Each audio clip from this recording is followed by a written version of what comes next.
अगर आप एक इन्वेस्टर हैं, जैसे फॉर एग्जांपल हम तो मार्केट में इन्वेस्ट करते हैं, राइट, हमारा तो कोई ट्रेडिंग अप्रोच है नहीं, अलाउड भी नहीं है, और इन्वेस्टिंग अप्रोच मेरी बहुत क्लियर है इस मार्केट में। ये मार्केट आपको मौके दे रहा है इन्वेस्टमेंट के, और अगर आपने शॉर्ट करके भी ट्रेडिंग में प्रॉफिट बनाया है उसको भी आप इन्वेस्ट करिए। कहाँ पर है इस समय मार्केट में इन्वेस्टमेंट के मौके? मैं मेनली 3 थीम लेकर चल रहा हूँ, उसके अलावा और भी कई थीम हो सकती हैं, लेकिन मेरे हिसाब से 3 थीम होगी। सबसे पहली थीम जो हमेशा मैं बोलता हूँ, रिलेटिव स्ट्रेंथ। इसने आपको पिछली बार भी बचाया होगा, जो पिछली बार डिक्लाइन हुई थी उसमें भी।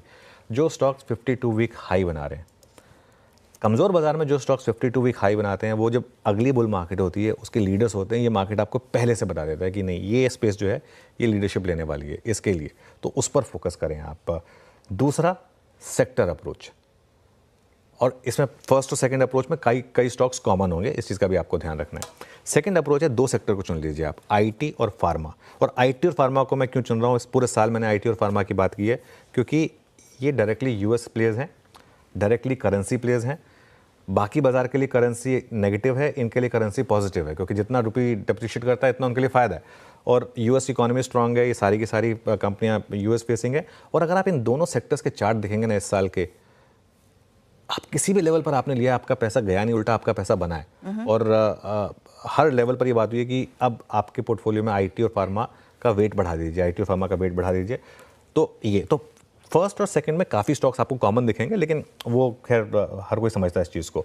और थर्ड कैटेगरी जो सबसे टफ है जिसमें इन्वेस्ट करना, लेकिन सबसे ज़्यादा पैसा जो आपको बना के देगी, वो कंपनियां जिन्होंने एक स्ट्रक्चरली वीक साइकिल में एक आध खराब क्वार्टर देखे हैं। मैंने पिछले क्वार्टर में एक एग्जांपल दिया था, सिर्फ एग्जांपल दिया था इंडिगो का, जो 5,000 से गिर के 3700-3800 तक आ गया था।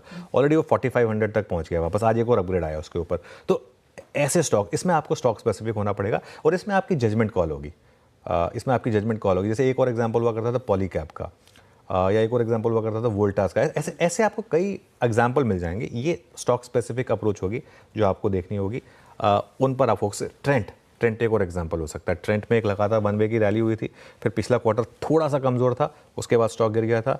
आई थिंक वो 8,000 वाला स्टॉक 6800 तक आ गया यहाँ पर।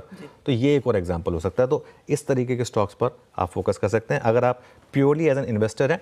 एक और चीज़ समझ लीजिए, आप इस मार्केट में इवन अगर आप एक इन्वेस्टर हैं, आप जहाँ भी इन्वेस्ट करेंगे, पॉसिबल है एक बार के लिए आपका पोर्टफोलियो जो है मार्क टू मार्केट 5 से 10% का लॉस दिखा दे। अगर आप वो लॉस देखने को तैयार हैं तभी इस मार्केट में इन्वेस्ट करें, वरना फिर ट्रेंडिंग मार्केट आने का वेट करें और फिर मोमेंटम इन्वेस्टिंग करें, फिर जो कई लोगों को अच्छी लगती है। अब अनुज, लेकिन